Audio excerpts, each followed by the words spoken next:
Estamos con nuestro personaje de hoy. Pedimos disculpas por algunos problemas técnicos aquí que estamos enfrentando, que tenemos aquí. Todo el mundo está con COVID hoy. Todo el mundo está enfermo con COVID. Casi nadie viene a trabajar ahora por esto del COVID. Bueno, pues estamos con nuestro personaje de hoy ya aquí en sus canales CHTV y Hondured. Hablaremos esta mañana con el presidente del Partido Liberal, como lo hemos anunciado, Yanni Rosenthal. Hay temas muy importantes en este momento que tienen que ver con la vida política del país. Sobre todo, mire, esto de la elección de la nueva Corte Suprema de Justicia, esto está caliente y esto podría traer algunas consecuencias que ojalá que no. Ojalá que los políticos nuestros sean lo suficientemente maduros para ponerse de acuerdo, para consensuar posturas y que elijan esa Corte Suprema de Justicia. De lo contrario va a seguir la misma, la que está actualmente, si no logran un acuerdo. No se le olvide a usted que para elegir la actual Corte también tuvieron que hacer varias elecciones, varias votaciones tuvieron que hacer para elegir esta actual Corte. Ojalá que la situación no se vaya a degenerar cuando les toque, por ejemplo, repartirse el pastel, a cuánto le toca a cada uno. Ya han aparecido inclusive otros ahí pidiendo, el caso de Salvador Narrala, quiere que lo metan en el pastel, pero la gente de los partidos le mandan así que se los pida a Mel Zelaya. Hasta Luis Zelaya ha aparecido ahí aparentemente queriendo conseguir magistrados, imagínese usted. Bueno, todos estos temas los hablamos con el presidente del Partido Liberal y además de un tema muy importante que tiene que ver con el tema del trabajo por hora. Buenos días, Yanni Rosenthal, presidente del Partido Liberal. Un placer saludarte. Si nos ayudas ahí, Yanni, con el audio, por favor. Ahí está ya, correcto. ¿Me escuchas? Ya está correcto, sí. Bueno, pues buenos días. Muchas gracias, Armando, por invitarme y gracias a tu equipo y a tu audiencia esta mañana. Muchas gracias, abogado Yanni Rosenthal. Bueno, vamos a hablar más adelante de esto, de la ley de empleo por hora, una propuesta que ha hecho el Partido Liberal la semana anterior en el Congreso para reformar el actual Código Laboral, el Código del Trabajo, que por cierto fue una aprobación del Partido Liberal en el gobierno del expresidente Ramón Villeda Morales. Hablamos antes que nada, Yanni Rosenthal, con esto ha dicho en tono jocoso su ex jefe, el expresidente Manuel Zelaya Rosales, que son unos ingenuos, aquellos que hablan de constituyentes. ¿Qué les pasa? Si es que el canillero, ¿qué? ¿Que dónde se acaba esa ideota ese que viene una constituyente? Bueno, esta mañana leí el editorial de un importante rotativo de la capital, que se titula El cielo se está cayendo, y se refiere a aquella vieja fábula del pollito que andaba diciendo el cielo se está cayendo, y cuando ya se empezó a caer de verdad, pues ya nadie le hacía caso. Entonces el editorial se refiere a que aquellos que se están apresurando a manifestar que ya viene la constituyente, se están apresurando, y que ya cuando venga de verdad, pues ya nadie les va a creer. Entonces, sí hemos visto que hay fuerzas de oposición y la gente que estuvo en el golpismo durante el periodo 2009 que se están reagrupando y que están sumamente preocupados pensando que efectivamente viene la constituyente. Hay algunos paralelismos, ¿verdad? Recordamos que en el 2009 vino Chávez y le dijo a los blanquitos que eran pitiyanquis, y entonces ahí inició aquel momento en que la gente ya se encrispó y comenzaron a unirse contra la constituyente. Y ahora pues también en la celebración del 28 de junio, que estaban remembrando el golpe de Estado ahí en Casa Presidencial, invitaron una serie de personajes de la izquierda internacional, y eso pues ha sido un paralelismo con aquella llegada del presidente Chávez en aquella ocasión. Entonces eso pienso yo que es parte de lo que está haciendo que se reagrupe la gente del golpismo y que se preocupen que vaya a ocurrir nuevamente lo que ocurrió en el 2009. O sea, tienen sus causas por qué lo están haciendo. ¿Viene a su juicio o no viene? Partiendo de esa fábula que dice usted, que menciona el editorial del expresidente Flores, de que el cielo se está cayendo, Y que, bueno, se parece también a aquel, podemos hacer un parangón con el de ahí viene el lobo. Ahí viene el lobo y ahí viene el lobo. Y cuando ya al fin llega el lobo, ya que nadie lo estaba esperando, pum, el lobo se encaramó, ¿verdad? Es un buen punto ese. Escríbale un editorial usted ahí contestándole con el lobo. Pero fíjate que, mire, ahí él menciona otra cosa interesante y hace una comparación con la Constitución de Haití, una constitución modelada sobre la de Francia y la de Estados Unidos. La Constitución de Haití es considerada una de las mejores del mundo, de las más avanzadas del mundo. Y sin embargo es lo más cercano a un estado fallido que tenemos aquí en América, en todo el continente americano. Y también pues menciona su preocupación con o no su preocupación, sino que lo que está ocurriendo en Chile, donde en Chile yo considero que es un estado que ha avanzado mucho, que es admirable dentro de Latinoamérica como un ejemplo de desarrollo. Y ahora pues hicieron una nueva constitución y esa nueva constitución es posible que más bien enrede ese crecimiento y esa prosperidad que Chile había alcanzado. O sea, la gente nunca está satisfecha, ¿va?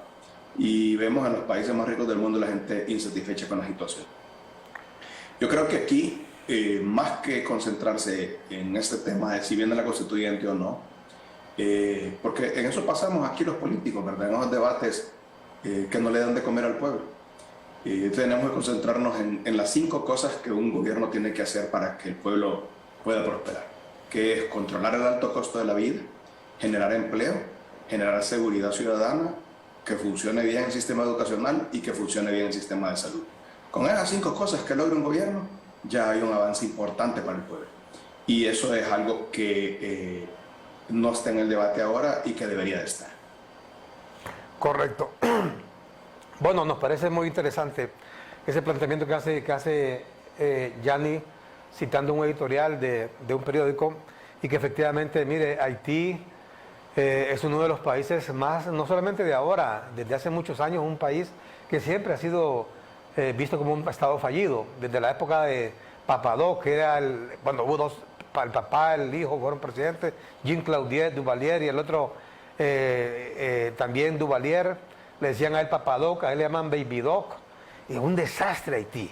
Pero, aparte de eso, fíjese que Haití, tener una constitución, casi que una copia de la Constitución de Francia, y que ellos fueron una colonia francesa, y también de Estados Unidos, unieron las dos. Y ve usted, si Haití es un país, ni siquiera lo puede comparar con su vecino, la República Dominicana. Usted ve una enorme diferencia, hasta satelital. Usted ve fotografías, por ejemplo, de la isla de la Española, porque por cierto fue donde primero llegó Colón, ahí a la isla, fue el primer lugar donde cuando Colón descubrió América, llegó a esa isla.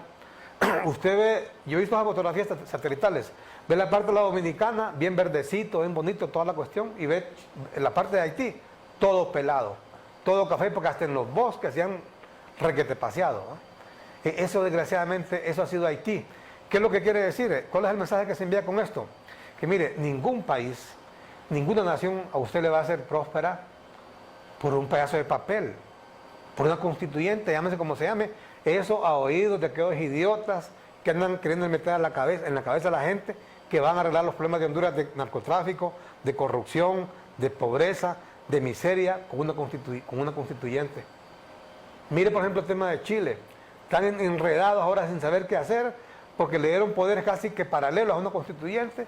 Hoy la gente está pero arrepentida 1 y 1000 veces haber votado por el sí para que montaran esa constituyente. Lo que han creado una constituyente del odio, de la división, del paralelismo, de la confrontación, siendo Chile el país más avanzado de toda la región, de toda Latinoamérica. ¿Y sabe qué es lo que busca la constituyente de Chile? La constitución que va a ser la constituyente. Que ahora Chile sea el país más feliz. Y más que majadería. ¿Cómo usted va a ser feliz? Porque digan, decreto número 1, artículo 1, del 23 del año 2023, a partir del 1 de enero, ningún hondureño va a ser infeliz. Todos van a ser felices. Y vamos a mantener todos ahí como más, riéndonos el 1 de enero, ¿va? Y es que para ser feliz usted, porque alguien se lo diga.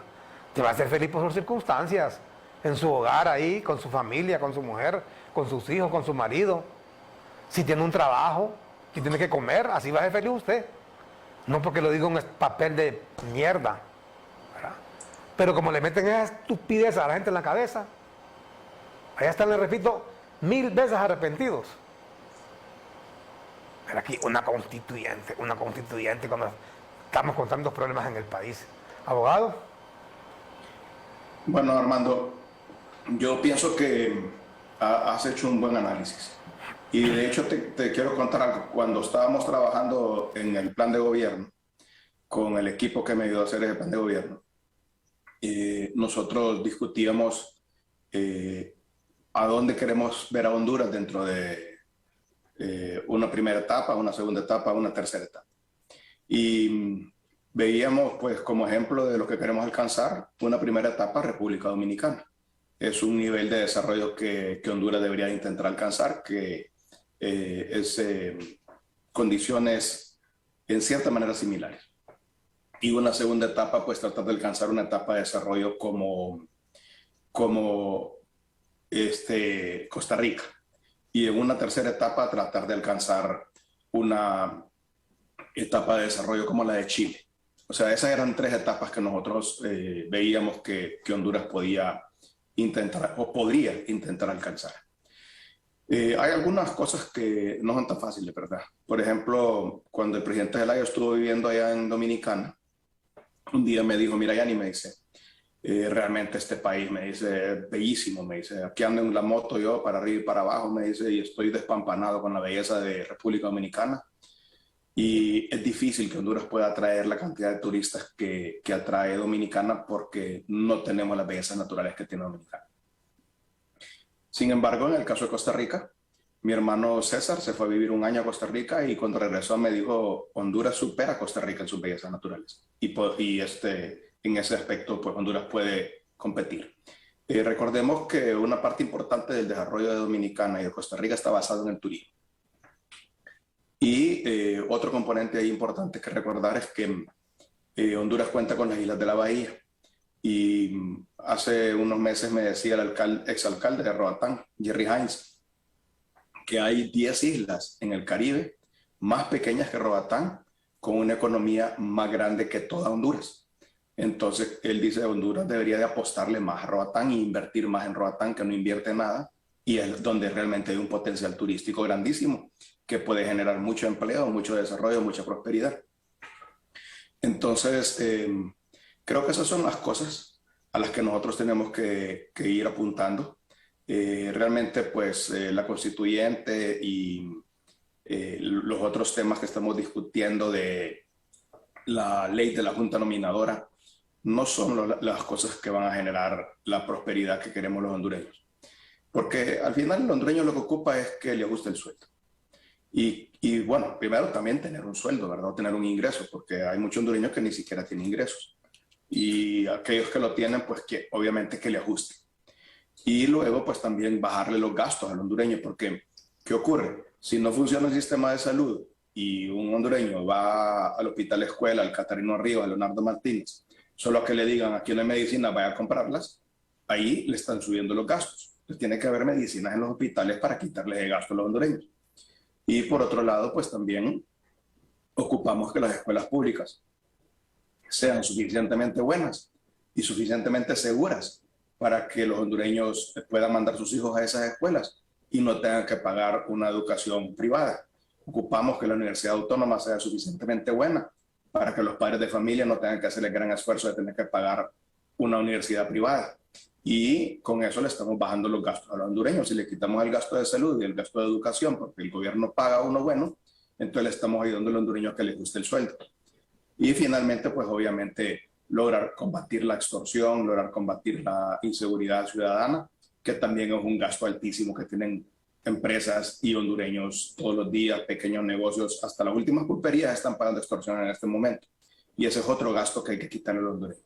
Entonces, a eso hay que apuntar, a eso es que hay que enfocarse. ¿Cómo le bajamos los gastos al hondureño? Los gastos de educación, salud y seguridad, y extorsión. ¿Y cómo le subimos su ingreso? ¿Cómo le ayudamos a que le ajuste el pisto para poder pagar la comida? y cómo logramos que haya más empleo en Honduras.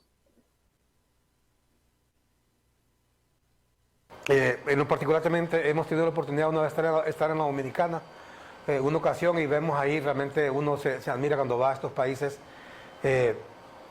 cómo han logrado desarrollarse sobre todo en turismo. Imagina usted ese caso que citaba Yanni de Roatán. Ningún gobierno que yo sepa le ha apostado al turismo jamás en Roatán como debería ser. Hoy por hoy, inclusive las carreteras al interno de la isla completamente destruidas, ¿verdad? Un desastre.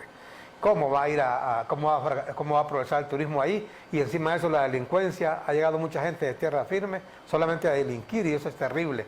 Y en el caso de la Dominicana, por ejemplo, la partida que tiene aquí el presupuesto de turismo que tiene Honduras, solo la partida de publicidad en la Dominicana la supera con creces. Y por eso es que la Dominicana tiene un ingreso hasta de 7.000 millones de dólares anuales por concepto de turismo. Armando, te dejo un paréntesis ahí porque en Roatán, ahorita, si tal vez sabrás, la calle principal, si la llamamos así, que es la que une las principales ciudades, fue construida, está siendo reconstruida y ampliada, ahora es un bulevar, pero fue hecho con fondos municipales, todo. Y también la calle que ellos llaman la Banda Norte, que va por obviamente toda la banda norte de la isla, también fue construida toda con fondos municipales. Y yo en algunas ocasiones escuché al expresidente Hernández decir que él había mandado a pavimentar eso. Y no es cierto, ese fue un esfuerzo de la municipalidad liberal pasada, que dirigió Jerry Hines, y que ahora está siendo concluido por otra municipalidad liberal, que está siendo dirigida por Ronnie McNabb. Bueno, qué bueno, porque ningún gobierno central que yo sepa, inclusive que han habido gobiernos que han asegurado que van a apoyar el turismo en Roatán. No hay manera. Y ahora encima de eso la delincuencia, que debería haber de parte de la Secretaría de Seguridad un mayor control de la gente que viaja de tierra firme a la isla, porque es una isla. No, allá aparecen crímenes a cada rato ahora, desgraciadamente, y así difícilmente. Lo que les decía, por ejemplo, esto de los ingresos por turismo. La Dominicana recibe unos 7.000 millones de dólares en turismo al año, mientras que Honduras a duras penas 700 millones, a veces 500 millones. Imagínese usted qué gran diferencia. Y gran parte, es más alto el presupuesto en turismo la Dominicana para publicidad que el presupuesto que tenemos en Honduras solamente es decir, para toda la Secretaría de Turismo, llámese Instituto Hondureño del Turismo o llámese Secretaría del Turismo. Ese usted le da un reflejo de cómo eso es las cosas que pueden hacer grande a un país, que lo enriquecen, que levantan a su gente, y no una constitución, no una... Mire, aquí podrán aplicar, si así fuera de fácil, ¿verdad? La mejor constitución, traer a los mejores juristas, jurisconsultos, lo que sea. ¿Y eso de qué sirve si no hay voluntad política? Es como eso de la corte, que están a discutir si va a ser despolitizado o qué. ¿Será que van a traer la gente de Júpiter? ¿O van a ir a buscar ahí elementos a Marte? Van a venir con unos tipos con unas orejas puntiagudas ahí a Marte. Solo así tal vez. De la otra manera, eso va a depender de la voluntad de nuestros políticos, que quieran cambiar a Honduras de verdad, que quieran adecentar la aplicación de la justicia, pero no va a depender de una constitución. Vamos a ver qué le parece, abogado. Yanni, ¿qué te parece? Toquemos un poquito más ese tema, porque hay algunas cosas más que vale la pena mencionar antes de que cambie de tema. ¿De la constituyente? Una es que, siguiendo con el ejemplo de Roatán, ahí el aeropuerto, la pista fue construida por Ascona, y de ahí nadie hizo nada, hasta que llegó Callejas y hizo la terminal. Y después de eso, nunca más nadie ha invertido un peso. La empresa que tuvo bajo arrendamiento ese aeropuerto durante mucho tiempo, Interairports, nunca invirtió un lempira ahí. Y tenemos el mismo aeropuerto que teníamos en 1994-98 cuando estaba Callejas, y la misma pista de 1985-89 cuando estaba Ascona. O sea, es muy poca la inversión. Y si no hay infraestructura, no hay forma que vengan los pilotos.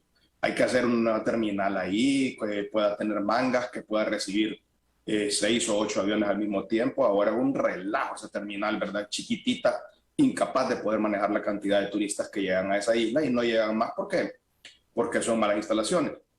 Y como no llegan más aviones porque no hay espacio, tampoco hay competencia, y como no hay competencia, los pasajes son carísimos. Venir a Roatán, a San Pedro Sula, a Palmerola, cuesta, hay veces hasta el triple de lo que cuesta volar, digamos, de Nueva York a Costa Rica o de Nueva York a República Dominicana. Entonces, eso espanta a los turistas, ¿verdad? En cuanto a los muelles que hay están construidos por la inversión privada. Si no fuera por la inversión privada, no hubiera muelles tampoco. Los dos muelles fueron construidos por inversión privada. Y finalmente, la carretera central de Roatán, que en estos momentos llega hasta Punta Gorda y de ahí le falta una parte larga para poder construir hasta la punta este de la isla. Hicieron un fideicomiso en el gobierno anterior, decían que tenían el dinero, a saber que se hizo ese dinero, y nunca se construyó esa carretera, y esa carretera hay que construirla. Entonces, eso abriría el turismo para toda la parte este de la isla. Una isla que hoy creo que mide 80 millas de ancho, solamente puede explotar la mitad de ese territorio por falta de rutas, de carreteras pavimentadas. Entonces, lo menos que deberíamos de hacer nosotros como hondureños es darle la oportunidad a Roatán de poderse desarrollar con un buen aeropuerto, con unas buenas carreteras, y eso le va a producir un gran ingreso a Honduras. Si solo el impuesto sobre ventas y el impuesto de los hoteles suma 19%, el impuesto sobre el consumo de los restaurantes y las bebidas 18%, son impuestos muy altos que le ayudarían mucho al gobierno de Honduras, y el gobierno tendría presupuesto para poder invertir y ayudar. Bueno, te cuento que yo en lo particular estuve como reportero cubriendo la inauguración del aeropuerto de Roatán. Recuerdo que vino el presidente... Ya días te pega el sol. Estuve, ¿sabes quién vino a inaugurar ese aeropuerto? El jefe del gobierno español de ese entonces, Felipe González. Y no se me olvida que, fíjate cómo son los políticos, se reunió, me contó después, porque nos dio jalón en el avión, con el helicóptero, creo que fue el presidente Callejas, y venía emocionado porque había hablado 45 minutos completamente en privado con Felipe González, y me dijo, no te imaginas la clase de político que es Felipe González. Lo que he aprendido, dijo, estos 45 minutos que he hablado con Felipe González. Ya estaba saliendo como jefe del gobierno español, que había estado como 11 años ahí al mando de la jefatura. No se me olvide esa frase que me dijo Callejas de todo lo que había aprendido, de lo que escuchó de Felipe González. Pues ahí inauguró ese aeropuerto de Roatán, y efectivamente no se ha vuelto a invertir, desgraciadamente. En turismo nosotros desgraciadamente nos hemos quedado exageradamente cortos. Si hablamos de Bahía de Tela, ya nadie volvió a hablar de Bahía de Tela. Saben que Bahía de Tela nació a un tiempo con Cancún. Cancún es un paraíso, diríamos, terrenal, en Quintana Roo, allá en México, donde llega gente de todo el mundo, allá hacen películas, novelas todas adosadas, cantidad de hoteles, una cantidad de programas turísticos, y nació a un tiempo de Bahía de Tela. ¿Cuál ha sido la gran diferencia? No ha sido una constitución, no ha sido una constituyente, ha sido a quienes pusieron a manejar ese proyecto. Si nacieron en un tiempo, ese Bahía de Tela, lejos de avanzar, más bien se paralizó. Yo no he vuelto a ir, pero me cuentan que es un hotel que se llama ahí Indura Beach Resort and Resort, ya está hasta desaparecido, no sé si ya todavía sigue abierto. Pero me contaba el otro día un exministro que estuvo ahí, que estuvo 3 horas esperando que le dieran su habitación, porque estaba el hotel está como abandonado. Tuvieron que ir a limpiar la habitación, arreglarle y toda la cuestión, ¿verdad? No, hombre, estamos jodidos ya. Pasaron cosas ahí que hay que comprender, ¿verdad? Porque recordarás que cuando se hizo Indura, se suponía que también se iba a hacer una autopista desde San Pedro Sula hasta Tela y hasta Ceiba. Empezaron a hacer la autopista. Después, cuando hubo la elección del 2017 y hubo el fraude electoral, la gente del Progreso se molestó mucho y la agarró contra las casetas y llevó unos camiones y arrancó las casetas de peaje. Se paralizó la construcción de 2 carreteras, la carretera que viene desde La Barca hasta Progreso y la carretera que viene desde Progreso hasta Ceiba. Entonces nunca se hizo esa autopista, y eso limitó también el acceso a Indura, y sin vías de comunicación buenas, pues es difícil que los turistas lleguen. Entonces, pues ese componente perjudicó mucho eso. Dicho sea de paso, Armando, quiero hacer un llamado yo ahorita, aprovechar que el Congreso anterior aprobó un proyecto para que la Municipalidad del Progreso con fondos propios, haga el esfuerzo de pavimentar y ampliar el bulevar desde el Puente de la Democracia hasta donde está el mall ahí, Multiplaza. Una primera etapa y después seguir de Multiplaza hasta donde está CIP El Porvenir. Entonces el alcalde pidió autorización para poder pavimentar ahí, endeudarse en 600 millones a largo plazo y luego ir pagando y después hacer la segunda etapa. Se lo aprobó el Congreso, se lo firmó el presidente, pero no salió publicado en la Gaceta. Y ahora pues esta Gaceta no se lo ha querido publicar. Y entonces es importante hacer un llamado para que sea publicado ese proyecto, para que la municipalidad, fíjate que la municipalidad no le está pidiendo al gobierno que construya el proyecto. La municipalidad está diciendo nosotros mismos, el pueblo de Progreso, vamos a pavimentar una carretera que es carretera nacional. Le corresponde en realidad a INSEP, ahora llamado CIT, pero ellos están ofreciendo construirlo con fondos propios y no les publican el decreto. Cosas, yo también me di cuenta de una empresa que vino, Yanni, que iba a construir la carretera Occidente, que es un desastre, por cierto, que iban a hacerlo con esta modalidad de concesionamiento, que es el que se usa realmente en Latinoamérica y los mismos Estados Unidos y Canadá para construir carreteras, sin que el Estado invierta un centavo, lo hace el sector privado. Ellos iban a hacer toda la inversión, el Estado no iba a poner ni un centavo, lo aprobó el Congreso y al final el Ejecutivo nunca lo sancionó.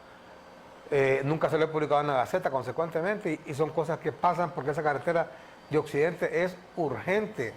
Estaba todo ese plan ahí para construir esa carretera con un consorcio colombiano y nunca lo echaron a andar. Bueno, cosas y que... dicho sea de paso eso también, Armando, miren, yo en esta pasada campaña anduve por toditas las carreteras de Honduras. Puedo decir que las carreteras del sur, que están nuevas, están buenas, Choluteca y Valle, el canal seco está bueno, y la carretera CA5. De ahí las demás todas están destruidas, todas. Las de Occidente están terribles, la de Ciguatepeca, La Esperanza, ni quiera Dios. La que va para La Ceiba también está muy mala, que quedó como a medio palo. Y todas están malas. La CA5, yo sé que hay gente que se queja del pago del peaje, no es barato, pero yo viajo a Tegucigalpa todas las semanas por carretera y la carretera está buena. Entonces, el modelo, como tú dices, sí funciona. Sí funciona porque el peaje permite darle mantenimiento a la carretera y la carretera la mantiene en buenas condiciones, está muy buena. Lástima realmente. Por eso hacemos énfasis en esto, porque el desarrollo de un país, señores, no tiene nada que ver con constituciones o con constituyentes, tiene que ver con el accionar de un gobierno, con la toma de decisiones sobre todo. Usted siempre que toma decisiones va a confrontar, inclusive en su familia. Si usted es alcahueto y no le dice nada a su hija, a su hijo, que llegue en la madrugada, que comienza llegando a las 10, después a las 11, como dice la canción de Sabina, y dice 10, a las 11, las 12 y la 1 y nunca apareció. Entonces, tenga usted la seguridad que su hogar va a ser un desastre, va a ser una anarquía, y al final no le van a hacer caso, y el día que usted quiere poner como padre, como madre, se le van a insubordinar, y si es posible lo van a golpear. Mire, ya se han visto en casos, un desalmado ahí, hombre, la semana pasada, que mató a su propia madre a machetazos porque no le quiso hacer comida, llega borracho todavía el imbécil, le aseguro que no aporta un centavo a la casa y todavía quiere que le den de hartar a la hora que llegue. No puede ser. Entonces, eso exactamente se aplica en un gobierno. Un gobierno tiene que tomar decisiones. Imagine, por ejemplo, esa gente en la regional del sur de salud, tuvieron casi 5 meses tomada esa regional, hasta el jueves creo que fue, los llegaron a desalojar con la policía. Bendito sea Dios, hombre. Lástima que ya se hayan vencido un montón de medicamentos, incluidas pruebas anti-COVID, se vencieron todas, porque este montón de gente, ¿cómo se le ocurre que va a tener tomada un centro hospitalario? Está bien, un día, vaya, que lleguen con pancartas y todo, pero casi más de 4 meses no puede ser, hombre. Hay que tomar decisiones. Si usted va a gobernar, a nadie que yo sepa le han puesto una pistola en la cabeza para que se lance de alcalde, ni de diputado, ni de presidente. Si usted se lance por su voluntad propia. Pero si a usted lo eligen, tome decisiones, como alcalde, como regidor o como lo que sea. Usted tiene que aplicar como rector de una universidad, tiene que tomar decisiones. Como director de un hospital, tome decisiones. Si no, mire, no estorbe. Hay un refrán que dice, mucho ayuda el que no estorba. Y si no va a tomar decisiones, mejor mire, dé un paso al costado y deje, mire, fíjate que aquí hubo un ministro de seguridad, y disculpa que te tome más tiempo, tuvo un ministro de seguridad aquí, cuando Honduras alcanzó el pico más alto de inseguridad. Y me contaba a mí un amigo de él, que son hasta compadres, que le dijo un día, compadre, le dijo, y es que no vas a tomar decisiones ahí. ¿Cómo así? Le dice, mira, esa DGIC, en ese tiempo creo que estaba todavía la DGIC, lo que es la DPI ahora, le dijo, está lleno de policías, mira que son robacarros, narcotraficantes, extorsionadores, sicarios, no vas a limpiar ahí. Y la misma policía no la vas a limpiar, no va a haber un proceso ahí de reestructuración. Y sabe que le respondió el dichoso compadre, mira, compadre, le dijo, yo ya tengo tantos años, le dijo, aquí cuánto más puedo estar aquí, 2, 3 años más. No, mira, yo aquí un par de años o antes, dije, me voy, dice, me voy para mi finca, tranquilo allá, a descansar, no voy a meter a problemas, le dijo. Papo, soy si me meto a problemas, le dijo. Mire qué bonito, ¿eh? Qué lindo, pero mientras él estaba en esa actitud, el crimen, mire, subiendo. ¿Por qué no se hacía a un lado mejor? ¿Cómo usted va a aceptar un cargo solo por un currículum? Porque digan que fue ministro de esto, ministro de lo otro, director de esto, director de lo otro, alcalde o lo que sea, o presidente de la República. Tome decisiones o hágase un lado. Vaya, acuéstese si quiere, pero dele chance a otro, porque mucho ayuda el que no estorba. Desgraciadamente ha habido o hemos estado llenos en nuestro país de gente que ha estorbado, que hayan habido presidentes inclusive que creen que la presidencia se las dieron porque anduvieron 50 años en política y que el pueblo dijo, hoy, como usted ha trabajado tanto en política, aquí está, mire su cereza, este es su premio, y ya hay que sentarse ahora, sentarse a disfrutar del premio, ¿va? Como que le dan una estatuilla o un diploma y usted lo manda a enmarcar ahí, lo pone en la sala de su casa. No, usted lo eligen para que vaya a trabajar, a tomar decisiones, a echar maceta, mire, día y noche. Si no, no acepta los cargos. Si no, no acepta los cargos. Bueno, ya, a ver si para cerrar este tema de la constituyente, ¿qué dijo el presidente Zelaya? El fin de semana, son ingenuos, dicen, que yo he escuchado varios miembros del Partido Libre, como Sergio Castellanos, la misma Rixi Moncada, que todo el mundo conoce que Rixi Moncada es una mujer muy cercana al presidente Zelaya y a la presidente Xiomara Castro, hablando de la constituyente, ¿verdad? Y que es lo único que va a sacar al país de la pobreza y que no sé qué, no sé cuánto, ¿va? Y bueno, pues ahí está lo que dijo el presidente Zelaya el fin de semana de la Asamblea Constituyente. Ante los fuertes rumores y el rechazo de una posible Asamblea Nacional Constituyente en el país, el coordinador de Libre y actual asesor presidencial Manuel Zelaya Rosales calificó de ingenuos y golpistas a quienes promueven el tema, ya que asegura que pese a ser un proyecto de Libre, no es el momento. En este momento, hablar de una constituyente es decir que se va a iniciar en este momento, no estoy diciendo en otro momento, porque la constituyente es un proyecto de Libre, del partido. Es la razón de la existencia de Libre. Acuérdense que el mito de origen de Libre es la cuarta urna. Y la cuarta urna es una pregunta al pueblo que si quería una constituyente. Entonces, esa pregunta y esa cuarta urna, que la destruyó el golpe de Estado, es la razón de la existencia hoy del nacimiento de Libre. Es un proyecto que está en nuestros estatutos. Pero en este momento, lo voy a decir así con la palabra, aunque a algunos no les guste, el ingenuo, y repítaselo ustedes, Mel dijo que eran ingenuos ustedes, el ingenuo que esté diciendo que en este momento es una prioridad en el 2022 una constituyente, lo que quiere es que voten al gobierno de Xiomara, lo que quieren es una guerra civil, lo que quieren es que confronten a la sociedad. No somos ingenuos, somos políticos y sabemos interpretar la sociedad en que vivimos. El expresidente reconoció que no es este el instante, ya que podría generar confrontación en la sociedad civil. A la constituyente no hay que tenerle miedo, pero en este momento no es prioridad, no es un plan, no es un proyecto ni del gobierno, ni de ninguno de los que estamos trabajando en este sentido, porque provocaría una confrontación innecesaria. Diversos sectores de la sociedad, desde la empresa privada hasta el propio designado presidencial Salvador Nasralla, han advertido a Libre que no es el momento para la instalación de una Asamblea Nacional Constituyente y que la prioridad debe ser atender los problemas sociales del país. En Honduras se han establecido al menos 14 constituyentes, siendo la última la de 1980.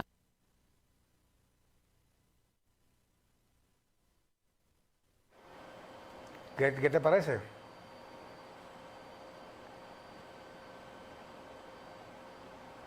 Si nos ayudas con el audio, por favor. ¿Cómo? Ya, correcto, ya. Ajá. Yo creo que él fue claro en dos cosas. Una, pues yo he escuchado varias participaciones de él el fin de semana.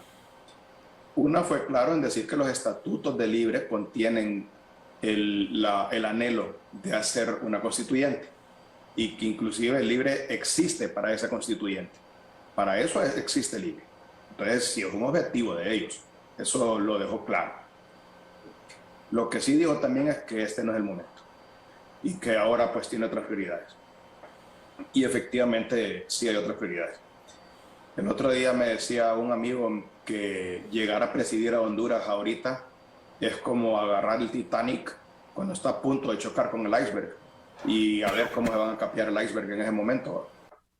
Entonces, sí tiene una emergencia en sus manos el gobierno, porque por un lado, pues las quejas que ellos tienen de que les entregaron el gobierno quebrado y las cuentas del gobierno en cero, que asumimos que son ciertas, se suman a dos cosas más.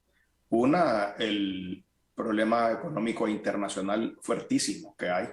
La inflación exagerada en Europa y en Estados Unidos está haciendo que esa inflación también llegue a Honduras, y aquí en Honduras ya tenemos 10% de inflación. Y entonces el gobierno tiene en sus manos una situación muy complicada, porque si el costo de los alimentos va a subir 10% este año, mucha más gente hondureña que estaba al mero filo de la navaja de la línea de pobreza va a quedar por debajo de esa línea de pobreza. Entonces van a haber más pobres, a pesar de los esfuerzos que pueda hacer el gobierno. El gobierno tiene en sus manos una tarea muy grande que hacer en el aspecto de proteger a esos hondureños que están cerca de la línea de la pobreza. Y por otro lado, pues están subiendo mucho las tasas de interés en los países de primer mundo.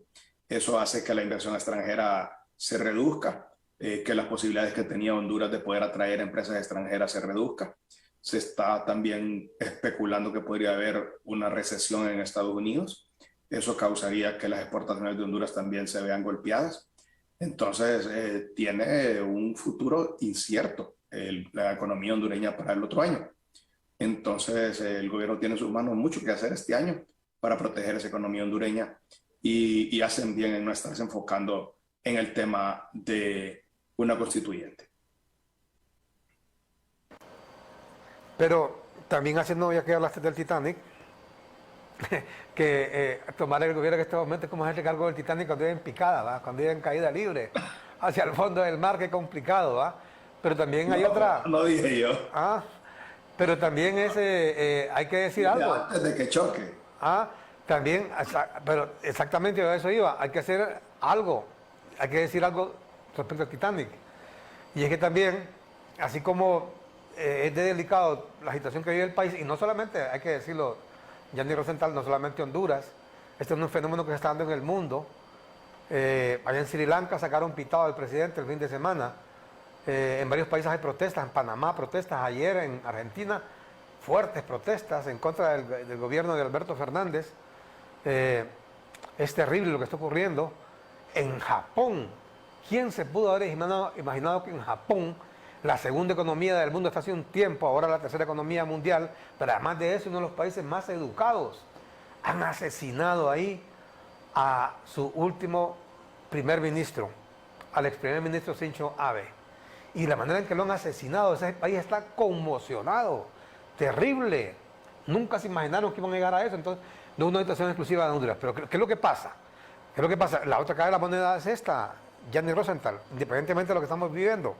Se había hablado mucho de un gobierno de integración en la campaña.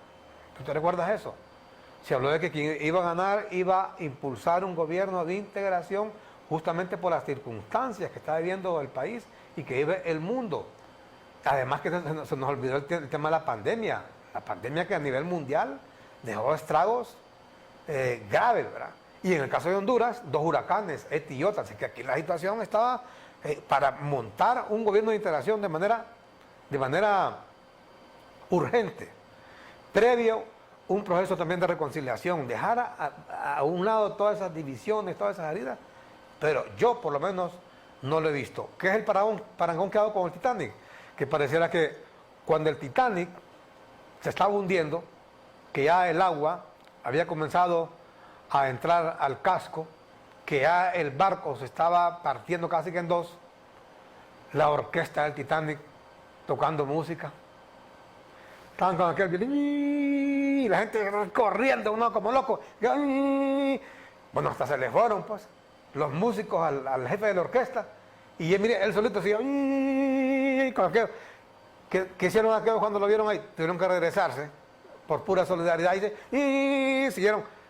Así de patéticos son algunos funcionarios que están viendo la tempestad, están viendo que se está hundiendo el barco y como que no les cae el 20, ¿va? Y esto de la constituyente es como un anillo al dedo. A mí me parece, yo te lo digo, yo en lo personal, yo lo califico como una buena declaración que haga el presidente Zelaya, siempre y cuando sea sincera, ¿verdad? Siempre y cuando, remarco, sea sincera, que la situación no está para ni siquiera estar mencionando ese tipo de cosas. La situación que vive el país, lo que también el país requiere de una reconciliación, pero la reconciliación es que él llame, o la presidenta Castro llame a todos los sectores de oposición.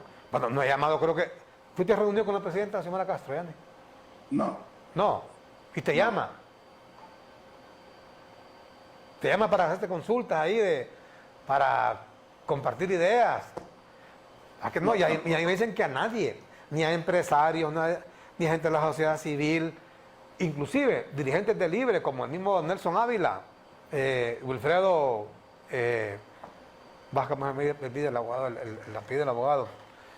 Bueno, dirigentes de Libre, ni a ellos ha llamado nunca. ¿Cuánta gente podría participar que estaría anuente a aportar su grano de arena para que el gobierno marche bien? Pero están cerrados solo con un gobierno de corte de Libre, ¿verdad? Entonces, esta situación es el problema que se da, ¿verdad? Que no hay nada de lo que se dijo en la campaña, gobierno de integración y gobierno de reconciliación, ¿verdad? Y las circunstancias del país son completamente distintas. Eso es lo primero que debía ver el presidente Zelaya, que aquí nada que ver con lo que él recibió en 2006, ¿verdad? Nada que ver en lo que él recibió y además las circunstancias que vivía el mundo en aquella época, ¿verdad? Con solo que estaba la presencia de Hugo Chávez y estaba la fiesta de los dólares y este hombre ya se sabe que cómo era de regalón, ¿verdad? Con el pisto de los venezolanos. Entonces el panorama mundial es totalmente distinto. Solo vean ese presidente de Sri Lanka que salió huyendo de su país.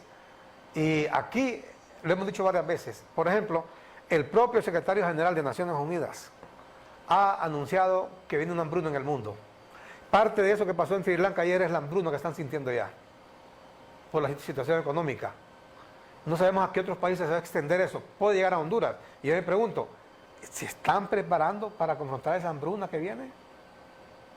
¿O están más bien generando una confrontación entre los hondureños? A mí me parece que es hasta irresponsable algunas cosas que se pueden hacer cuando en este momento lo que hay que prepararse es para esa situación que está viviendo el mundo. Esa hambruna, las crisis económicas generadas por la inflación de los altos precios del combustible, etc. Esa es la realidad que hay en el mundo en este momento. Ustedes pueden ver el mapa de Latinoamérica pintado todo de rojo y se va a seguir pintando de rojo por los gobiernos de izquierda, porque creo que en Brasil va a ganar Lula, pero después se va a comenzar a revertir de nuevo en derecha, porque la gente está frustrada, no hay qué hacer, a quién buscar para que arregle todos estos problemas, pero no es con un pedazo de papel que los problemas se van a arreglar, es con la voluntad política de nuestro gobernante. Yo se lo digo, yo me admiro que a Yanni no lo hayan incorporado al gobierno, no me refiero a Yanni como tal, así, a él en persona, sino a su partido, pues a la gente, porque el gobierno, el país lo necesita, nunca lo han ni llamado. Y con el expresidente Zelaya hablas, ¿ya han hablado? ¿Se han reunido? Solamente, bueno, reunido, hace un año fue la última vez que me reuní con él, en julio del año pasado. Y hablar por teléfono cuando los felicité que habían ganado en diciembre y después no hemos vuelto a hablar. Sí, yo no sé qué pasa con el expresidente Zelaya, porque yo, por ejemplo, en particular, yo he sido muy amigo del expresidente Zelaya, creo que mucho antes que Yanni. Yo lo conocí desde que lo trajo Carlos Montoya de Olancho allá. Que decía Montoya, le hacía la broma que le había traído amarrado. Mi papá. Sí, con tu papá y todo, sí, correcto. Y Mi papá fue con Montoya a traerlo. exactamente, sí. Y yo de ahí, yo me hice amigo de Mel. Pero yo últimamente no le he vuelto a llamar porque lo llamé como 3 veces, nunca me volvió a contestar, ¿va? Entonces, hasta ayer casualmente me mandó un mensajito ahí por una cuestión que dijo un amigo que estuvimos acá de invitado, pero de ahí no sé qué le ha pasado. Siento que es un Manuel Zelaya Rosales completamente distinto. Pero creo que también hay que comprenderlo, por lo que estamos hablando, hay que comprenderlo. La situación que vive el país es completamente distinta que lo que pasó antes, pero sí que se ha ausentado, se ha alejado bastante de mucha gente.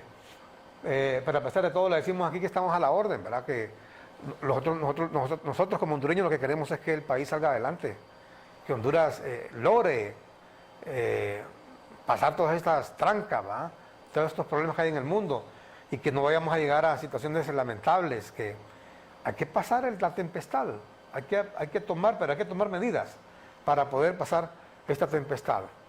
Bueno, Yanni, antes vamos a mencionar que a pesar de la falta de comunicación que ha habido, el Partido Liberal ha apoyado las principales propuestas que ha enviado la presidenta Xiomara Zelaya al Congreso, y cuando ella propuso que se derogaran las sedes, el Partido Liberal la apoyó. Cuando propuso derogar la ley de empleo por hora, también la derogó y dijo que después iba a presentar una propuesta que yo te la mandé. Y luego, pues en otros temas como la ley de secretos y varios otros temas que han sido importantes para el gobierno, la ampliación del presupuesto, el Partido Liberal los ha apoyado y así ellos han tenido la mayoría en el Congreso, porque ellos no tienen mayoría, tienen 60 diputados, sumando los de Libre. Pero el Partido Liberal, que tiene 22 diputados, los ha apoyado en los temas que son importantes para el país y para el gobierno de doña Xiomara, a pesar de la falta de comunicación. Así que esa falta de comunicación no ha mermado el deseo del Partido Liberal de lograr que haya un buen gobierno. Correcto. Bueno, Yanni, y con esto de la Corte Suprema de Justicia, ¿cuál es el papel del Partido Liberal? ¿Han estado ustedes participando en reuniones para la conformación de la nueva Corte? Hay 2 liberales en la comisión, don Mauricio Villeda Bermúdez y don José Alfredo Saavedra. Y en realidad el Consejo Central Ejecutivo les ha dado el espacio, no les ha ido queriendo inmiscuirse en este tema, pero sí considero lo siguiente. Veo que hay mucho enfoque a la Junta Nominadora y también al tema de la politización del proceso.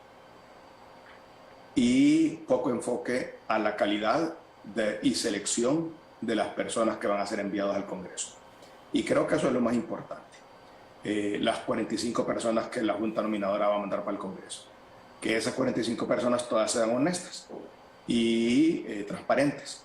Si la Junta Nominadora logra eso, entonces el Congreso se ve obligado a escoger personas transparentes y honestas, porque no van a haber ningún corrupto en esa lista, ¿verdad? Si le mandan gente que no es así, pues obviamente pues ya es más difícil para el Congreso. Yo creo que en el tema de la despolitización, yo quiero compararlo con el sistema judicial americano. Y me voy a referir a ese porque lo conocí bien yo, ese sistema.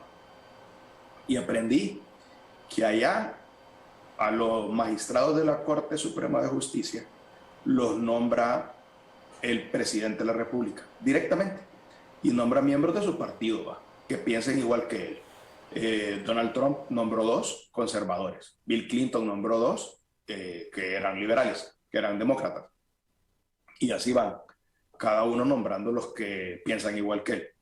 Por supuesto, allá es un proceso donde el presidente lo nombra y el Senado lo tiene que confirmar, pero lo escoge el presidente. Y no solamente a los miembros de la Corte Suprema de Justicia, sino también a los jueces de letras federales, que allá se llaman jueces de distrito. Los nombra directamente el presidente de la República, a todos los jueces de letras. Entonces, ¿cómo lo hace? Por ejemplo, si van a escoger jueces para el Distrito Sur de Nueva York, que es muy famoso aquí en Honduras, entonces el senador Chuck Schumer, que en este momento, que es el senador de Nueva York demócrata, le dice a Joe Biden, mira, poneme a este juez aquí en Nueva York. Y entonces viene el presidente y propone a ese juez y el Senado lo confirma. Imagínese usted que aquí tuviéramos un proceso así donde los diputados fueran los que propusieran a los jueces de letras la crítica que hubiera aquí en este país. Pero así funciona en Estados Unidos.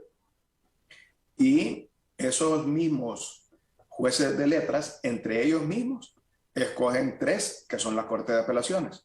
No le escoge la Corte Suprema.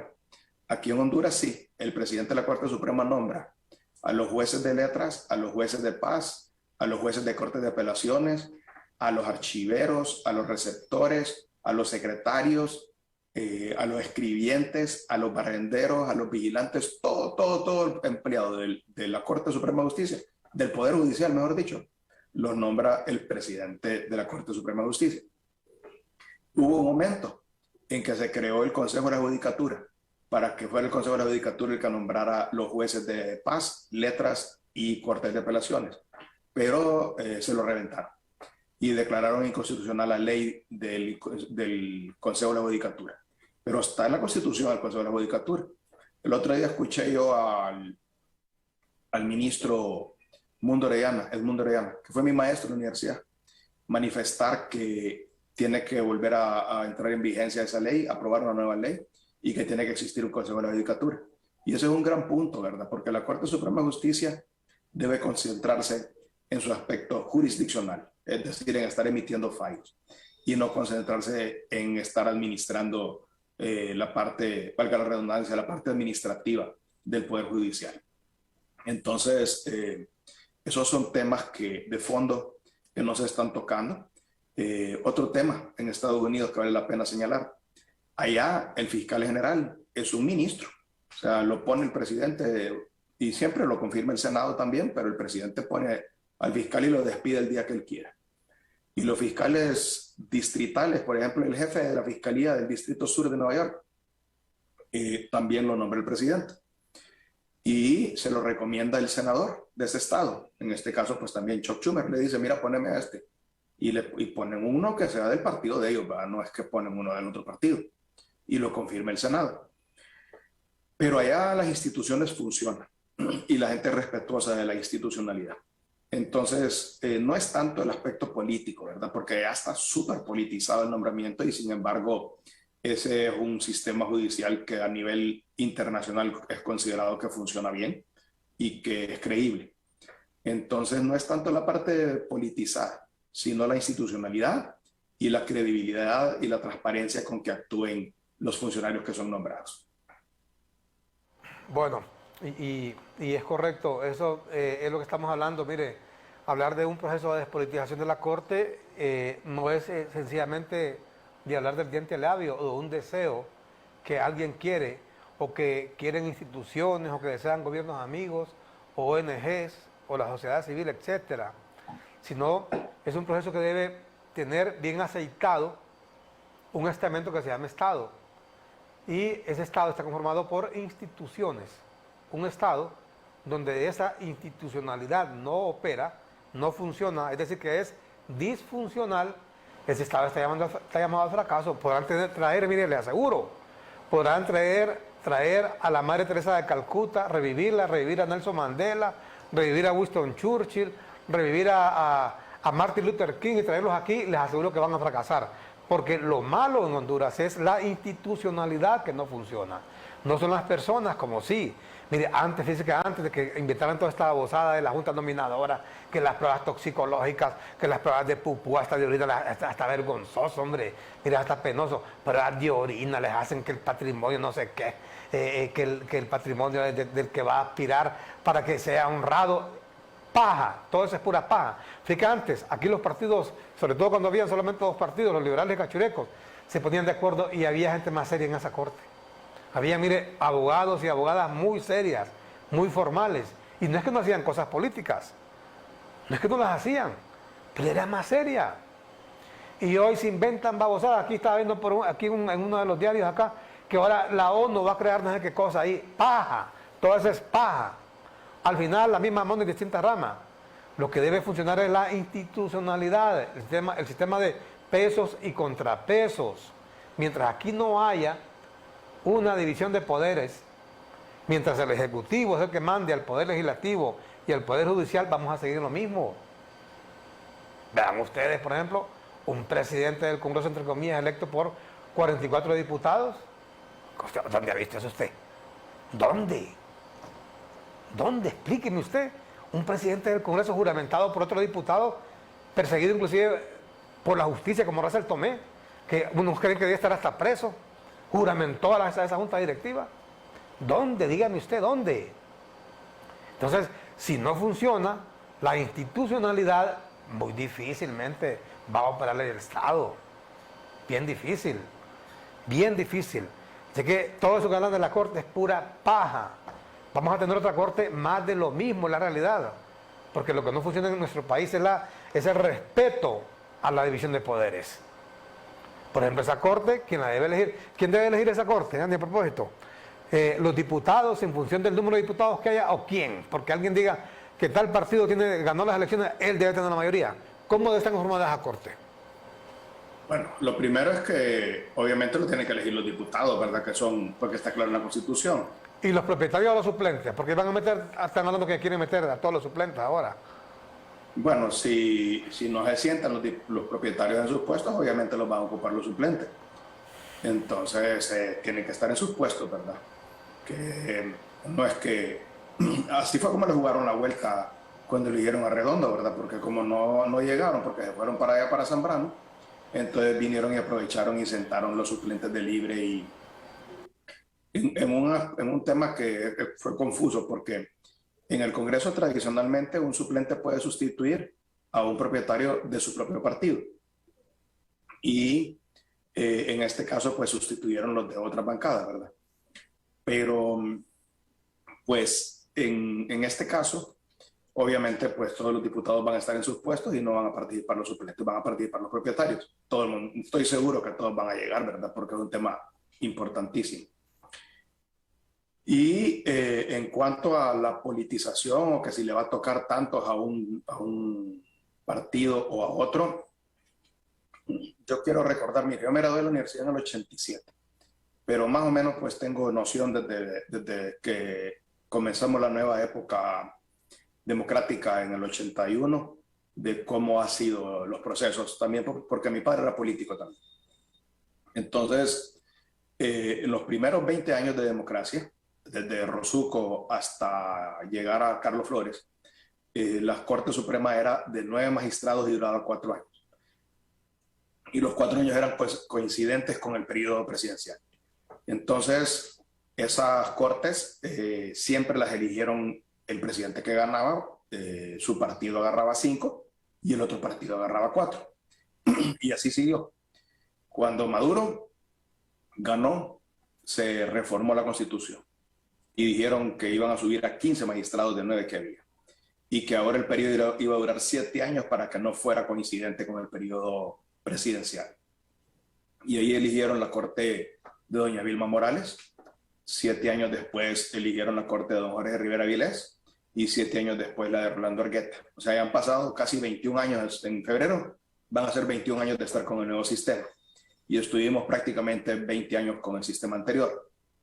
Entonces, ambos sistemas han estado plenamente politizados. Cuando ganó doña Vilma Morales la presidencia de la Corte, ella obviamente miembro del Partido Nacional, con 7 magistrados adicionales nacionalistas, 8-7. Cuando Rivera Vilés, al revés, 8-7 con 8 liberales y 7 nacionalistas. Y ahora que con Rolando Argueta, pues 8 nacionalistas y 7 liberales. Siempre ha sido así. Pero ahora hay un componente que es un poco diferente. Y es que en el Congreso nadie tiene la mayoría. Y pues ahora podemos hablar de un tripartidismo. Un tripartidismo que ya es una realidad si nosotros vemos el CNE, el Consejo Nacional Electoral, el Tribunal de Justicia Electoral, el Registro Nacional de las Personas, el Tribunal Superior de Cuentas, el Instituto de Acceso a la Información Pública, la Comisión de Política Limpia. Todas esas instituciones, ahí ya hay tripartidismo. Ahí ya hay un representante de Libre, un representante del Partido Liberal y un representante del Partido Nacional. Esa es la realidad política, ¿verdad? Nosotros podemos pintarla y matizarla y decir otras cosas, pero esa es la realidad política. Entonces, esa realidad, pues ahora es una realidad con la que habrá que convivir a la hora de elegir la nueva Corte Suprema.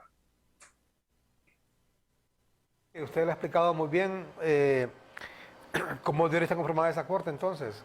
O sea, en función del número de diputados que tenga cada fuerza política, someterse a la votación como debe ser, con la participación de todos los diputados, y que gane que tenga el mayor número de votos. Pues tiene los votos, puede ganar una elección de la Corte. No tiene los votos, pues no la va a poder ganar.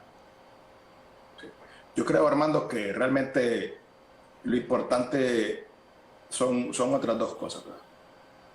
Una es el respeto a la institucionalidad y la segunda es la calidad de hombres y mujeres que van a llegar al Congreso en esa lista de los 45. Entonces es importante que la gente que la Junta Nominadora va a escoger sea gente independiente, que tengan la capacidad de que cuando ya sean magistrados no van a estar recibiendo línea, no vayan a estar ahí ellos cuadrándose con algún líder político o con otro poder del Estado, sino que tengan su autonomía y que fallen conforme a la ley y conforme al derecho. En la medida que eso ocurre y que los hondureños sientan de que cada vez que acceden a los juzgados o que asisten a una audiencia, a un abogado, sienta que efectivamente se está aplicando la ley, aunque no le beneficie. Porque, mire, yo soy abogado y me ha tocado ganar y me ha tocado perder. Y si me ganan y yo leo un fallo donde dicen, bueno, este fallo me ganaron por tal y tal razón, pues lo acepto. Pero hay veces que yo veo unos fallos ahí que son forzados, pues, y que uno siente que lo reventaron. Entonces, eso, pues, es lo que tenemos que evitar. Y que tengamos un Poder Judicial. No solamente estamos hablando de la Corte Suprema de Justicia, ¿verdad? La Corte Suprema es el último de las etapas de un juicio. Pero la Corte Suprema también tiene la responsabilidad en estos momentos, porque no existe el Consejo de la Judicatura, tiene la responsabilidad de nombrar las Cortes de Apelaciones y los juzgados de letras y juzgados de paz. Entonces, ojalá que podamos escoger hombres y mujeres honestos, que tengan la capacidad también de nombrar subalternos en las cortes ACU, como llamamos los abogados, en las cortes de abajo, honestos, y que eso transforme el Poder Judicial. Un Poder Judicial independiente y transparente sería un gran pilar para la democracia hondureña, que permitiría que el país pueda desarrollarse si tenemos una institución fuerte y sólida ahí. Y usted habla ahorita de la CICIG o CICIG, que va a venir, que viene de Naciones Unidas. Yo quiero hacerte, yo sé que vos sos el entrevistador aquí, no te tengo que andar haciendo preguntas, pero una pregunta retórica. La MASIG dejó una Corte Suprema capacitada, dejó una Fiscalía capacitada. ¿Sienten ustedes que el circuito de jueces anticorrupción y la UFERCO son completamente diferentes a lo que teníamos antes de que vino la MASIG? ¿O tenemos un sistema muy similar al que teníamos antes?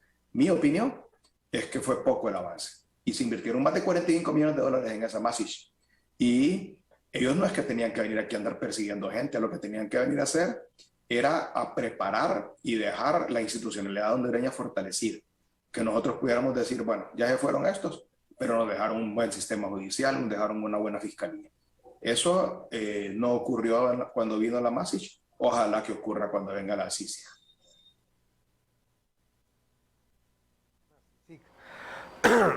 Si hace ese cambio de estrategia que dice Yanni Rosenthal, aunque yo en lo particular creo que la CICIG nunca va a venir aquí.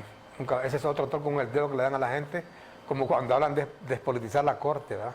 Aunque la gente habla majaderías en esas redes, se molestan cuando uno habla con la realidad. Que eso de la Maxi que va a venir, o la CICIG que va a venir, es pura paja, señores. Con solo la amnistía que está aprobada ahí, se estaría loco las Naciones Unidas si manda a una CICIG a trabajar aquí mientras esté en amnistía, como está aprobada, y además de otra serie de instrumentos, el Código Penal, por ejemplo, que dijeron que le iban a derogar, ahí sigue el mismo Código Penal.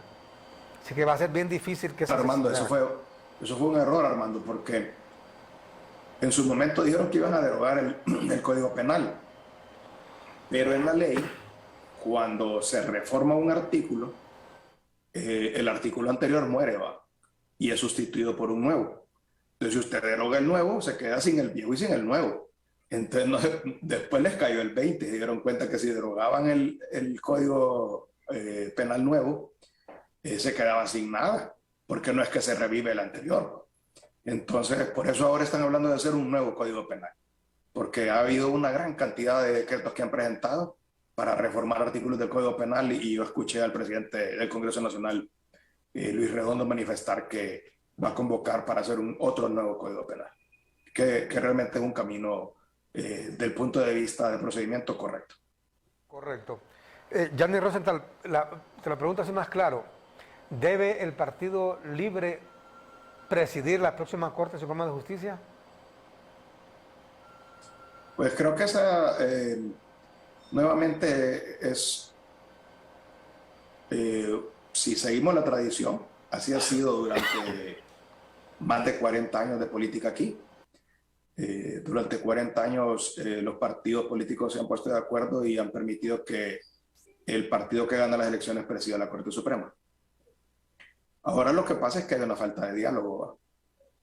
Entonces, entre la bancada liberal y el central ejecutivo, nosotros no hemos tenido comunicación con los otros partidos. Entonces, ya ese diálogo que hubo en el pasado, que es un diálogo que no se trata de que va a ser componenda, sino de buscar entre todos los partidos cosas que le beneficien al país, no existe. Y es necesario reconstruirlo para lograr el consenso para elegir la Corte Suprema de Justicia y seleccionar al presidente.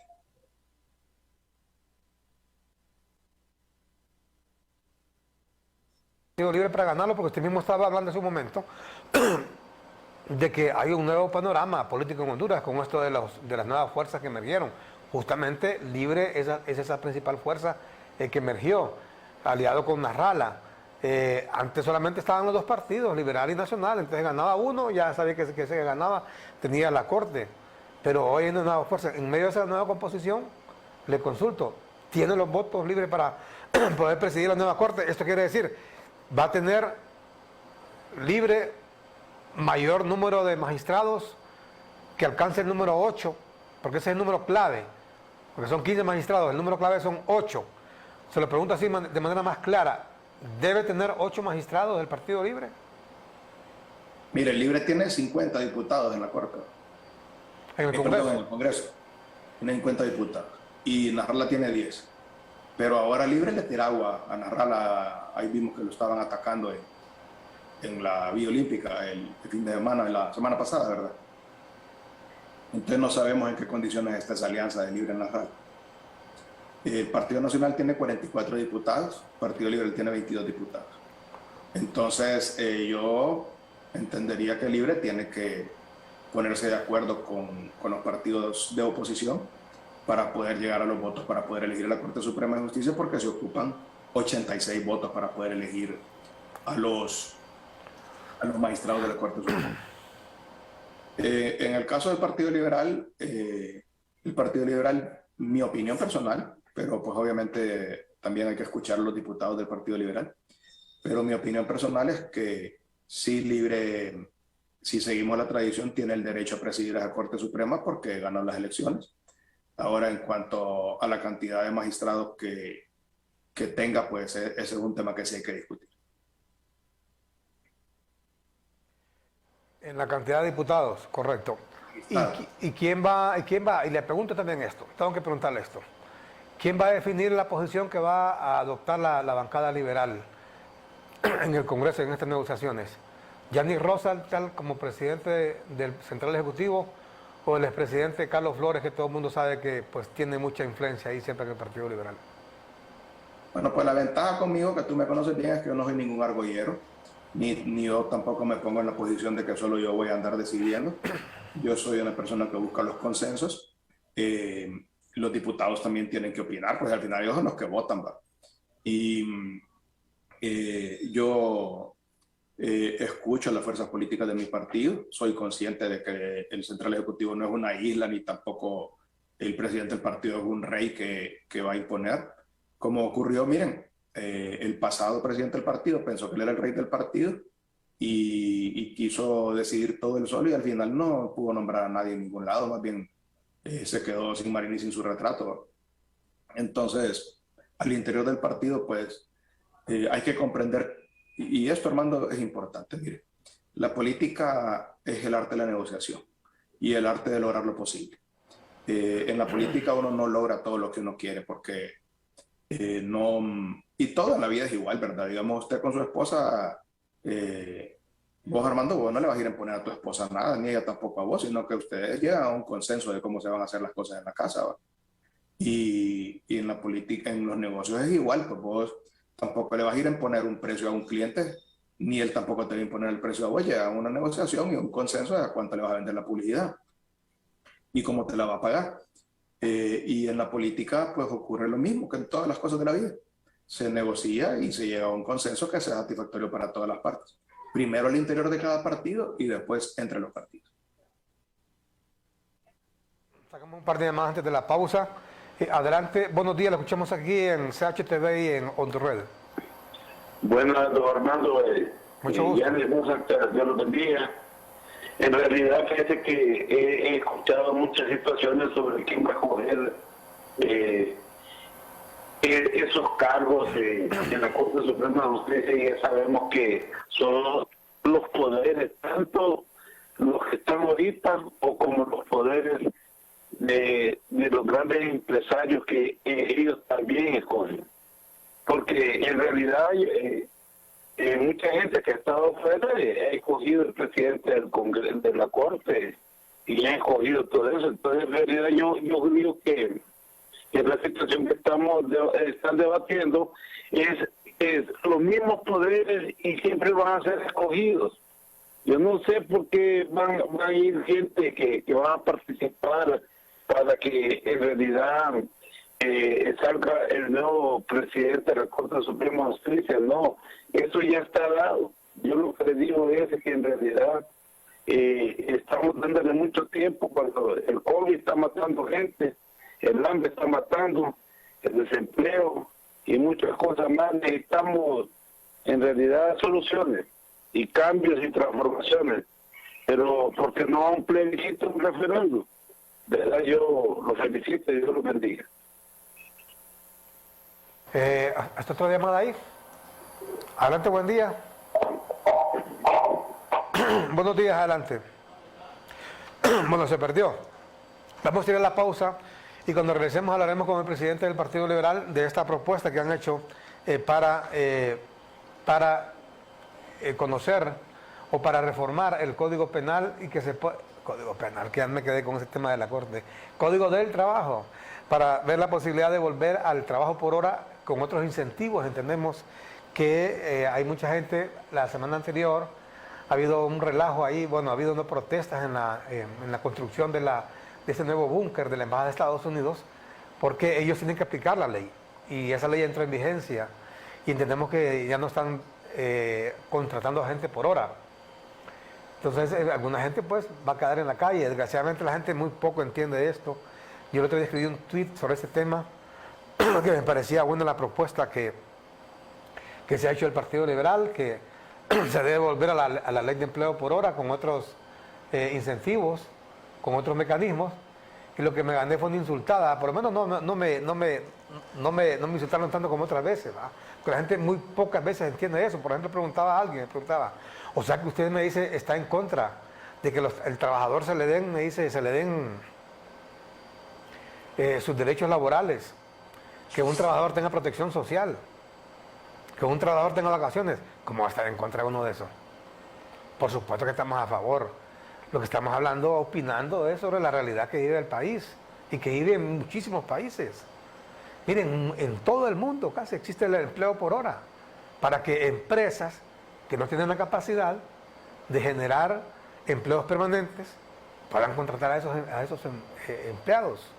Lo que debe hacer es establecer parámetros para que empleadores no abusen de esa ley de empleo por hora. Pero mire, nunca confunda usted sus deseos con lo que se puede hacer con la realidad. Yo en este momento, por ejemplo, que estoy ando medio enfermo de la garganta, que estaba con gripe y con toda la cuestión, me gustaría estar en mi casa. Es más, me gustaría andar paseando incluso allá por Europa, fíjese, en una góndola allá en Venecia. Pero eso es lo que yo deseara. Pero de lo que yo deseo a lo que yo puedo, hay toda una vía láctea de distancia. Todos desearíamos tener el mejor trabajo. Quizás usted tener la mujer más guapa o el marido más guapo y todo, pero de eso, a que eso se pueda, no confunda. Como eso que le decían, eso de la Constitución de Chile, de la Constituyente, una Constitución para que Chile sea el país más feliz del mundo. ¿Quién ha dicho usted que usted va a ser feliz? Porque lo digo una Constitución.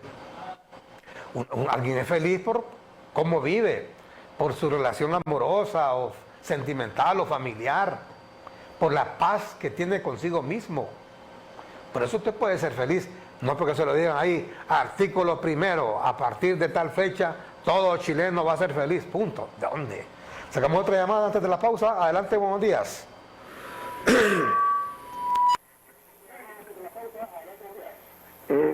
Buenos días, don Armando. Buenos días, a su invitado.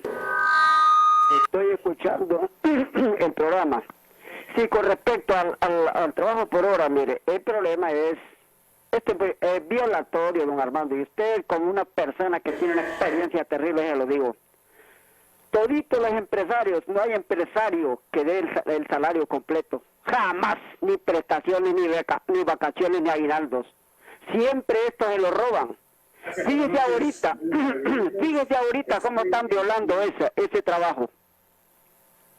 Ahorita, por ejemplo, ¿cuánto cree que le están dando a la gente que va entrando de un perito mercantil para abajo? 10.000 empiritas, por Dios bendito, y así como está la situación económica ahorita.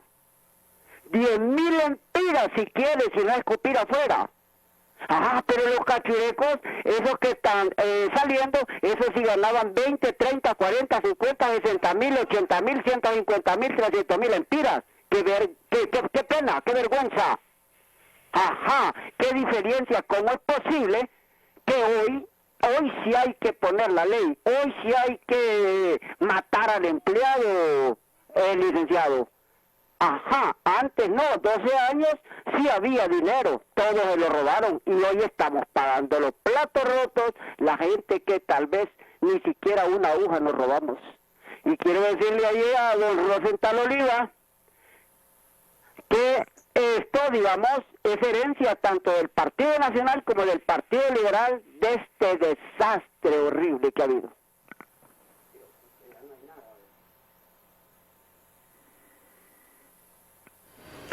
Bueno, muchísimas gracias a nuestro televidente, a nuestro amigo. Vamos a ir a la pausa y cuando regresemos le responde Gianni Rosenthal con esa apreciación que ha hecho él de que hasta ahora, que ya no están los cochirecos, quieren aprobar ese tema de la ley de empleo por hora. Hay que decir lo que ya estaba esa ley, lo que hicieron fue que la derogaron y ahora el Partido Liberal lo que propone es que se haga una reforma al Código Penal, pero esto lo coincido con eso del Código Penal. Me disculpan de nuevo que sigo mal de la garganta, pero bueno, gripe y toda cuestión, y me estoy inyectando, pero vamos a la pausa y cuando regresemos le responde acá el abogado Gianni Rosenthal, presidente del Partido Liberal. Vamos a la pausa con Claro. Rompe los límites con tu Super Pack, todo incluido, es de 25 lempiras que incluyen internet, llamadas ilimitadas a la red Claro, minutos a otras redes más Estados Unidos y redes sociales ilimitadas. Actívalo ya, ingresando a miclaro.com.hn y rompe todos tus límites con la red Claro, con la red móvil más rápida de Honduras y del mundo. ¡Claro que sí!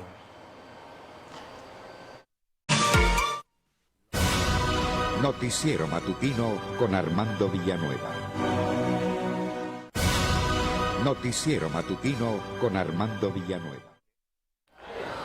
Estamos de regreso aquí en el personaje de hoy en CHTV y Andorred, hablando justamente de esta temática que tiene que ver con la elección de la nueva corte, el tema de la constituyente, y ahora hablamos con Yannick Rosenthal de ese tema de la reforma que proponen al Código del Trabajo para volver al empleo por hora. ¿Bajo qué circunstancias? De acuerdo también a lo que planteaba un televidente, abogado Yannick Rosenthal. El tema de la reforma a la ley de Código de Trabajo ahora es diferente a lo que era la ley de trabajo por hora. Porque la ley de trabajo por hora excluía todo el Código del Trabajo de esa relación que había entre ese trabajador por hora y su patrón. Ahora, al ser en el marco del Código del Trabajo, pues tiene todas las protecciones que ofrece el Código del Trabajo, y esa es una confusión que no ha comprendido algún sector de la población hondureña. Precisamente por eso es que lo que propone el Partido Liberal es reformar el artículo 328 del Código del Trabajo y ampliarlo para permitir que hayan jornadas menores a las 40 horas semanales. Pero siempre protegiendo el 13avo, el 14avo, las vacaciones, y que siempre se paguen en proporción al salario de los últimos 6 meses. Y siempre pues existiría la cesantía, el preaviso, y también pues la protección de la Inspectoría del Trabajo, y el acceso al Seguro Social, al Infop, al RAPFOSOI, que son cosas que no tenían los trabajadores por hora con la ley de trabajo por hora. Así que lo que buscamos es que exista, por un lado, la protección a esos derechos que tienen los trabajadores, y por otro lado, la flexibilidad en el mercado laboral para que no pierdan su trabajo. Fíjense lo que pasó, lo que dijo usted de la manifestación o la huelga que hubo ahí en el edificio que está construyendo la Embajada Americana. Esa gente, como en la ley de trabajo por hora dice que le tienen que pagar un 20% arriba del salario mínimo para compensarle que no le dan 13avo y 14avo. Entonces, cuando los cambiaron al Código del Trabajo, efectivamente les bajó el ingreso semanal en 20%. Y por eso que están protestando, porque reciben menos dinero. Entonces, obviamente los trabajadores preferían estar recibiendo a la semana lo que es la parte alícuota del 13avo, del 14avo, y etcétera, en vez de esperar a diciembre y a junio para recibir sus aguinaldos. Entonces, están insatisfechos con el cambio. Entonces, yo creo que al final, pues, las personas que estaban con la ley de trabajo por hora estaban recibiendo el ingreso adicional, ahora van a tener que recibirlo, si es que se aprueba la propuesta que estamos proponiendo nosotros, lo van a recibir semestralmente, pero pues elimina el riesgo que hay de que aquí en el Valle de Sula, por ejemplo, se están perdiendo puestos de trabajo por la eliminación de la ley de trabajo por hora. Hay una maquila de las más fuertes, justamente, no sé si es en el Valle de Sula, ahí Ani, que también se va del país. Y esto es lo que decíamos siempre, que el momento que estamos viviendo en Honduras, y que decimos que no es exclusivo de Honduras, lo que requiere es tomar acciones, sobre todo para generar empleo. Aunque alguna gente se moleste, aunque alguna gente cree que esto no lo dice de parte con un tinte político en lo absoluto. Lo que queremos es que las cosas mejoren en Honduras. Aquí todo se toma mal, hay una división terrible, un odio. Mira, gente que vive desde que se levantan muy temprano.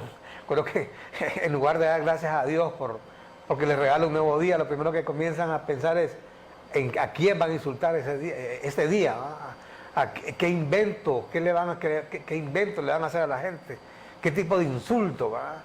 A quién van a buscar dañar justamente, en quién van a descargar toda su odio, toda su ira, toda su frustración muchas veces, en lugar, hombre, de pensar estar en paz consigo mismo, en lugar de pensar en Dios. Desgraciadamente así es, pero como le repito, lo que uno quiere es que las cosas cambien en el país. Mire, con esto del trabajo, por ejemplo, varias cooperativas que producían y exportaban banano allá en el norte también están cerrando. Entonces, aparte de la Ceiba, de la UAN, porque no soportan también, aparte de todo lo que ya hemos hablado, han subido todos los costos, invasiones y todo eso. A eso nos referimos que el gobierno está en la obligación de otorgarle garantías a esta gente para que siga produciendo.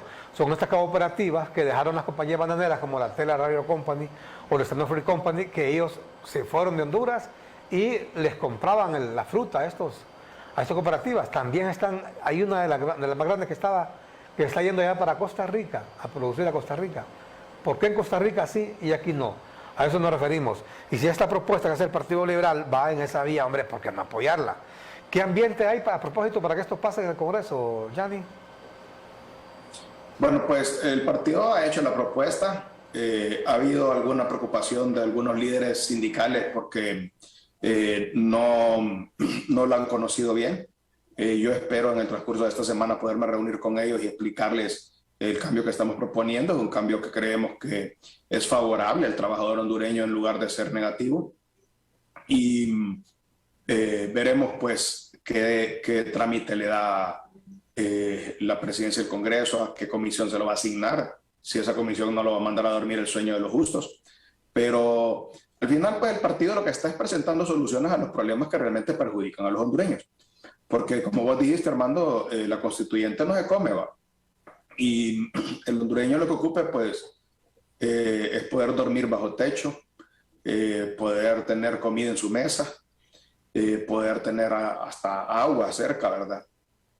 Y esas cosas, pues el gobierno y los políticos tienen que preocuparse porque la gente tenga al alcance de su mano techo y comida y trabajo.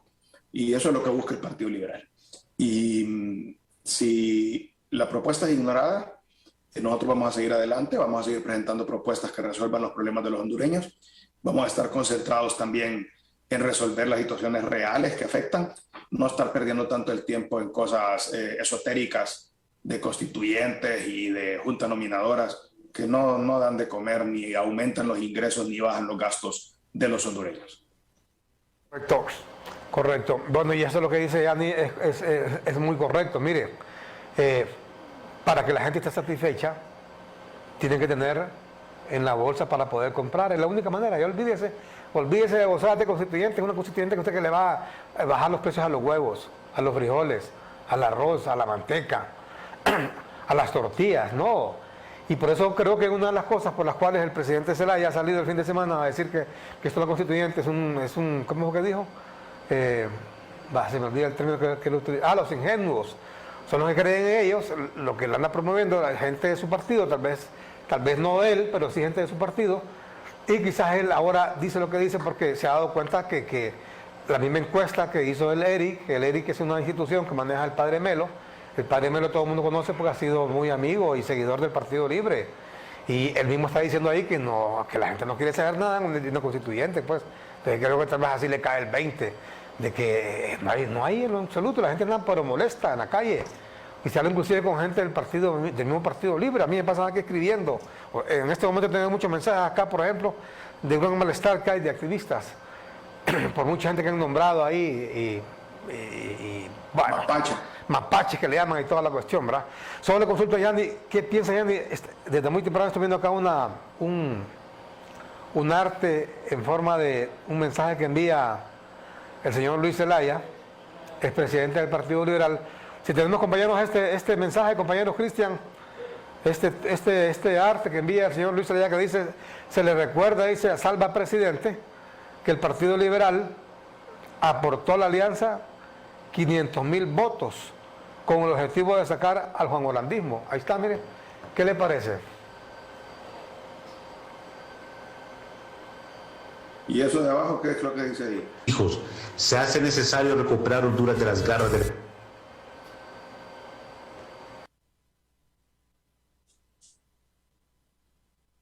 Hemos llegado a una encrucijada que define a los buenos y a los malos hondureños.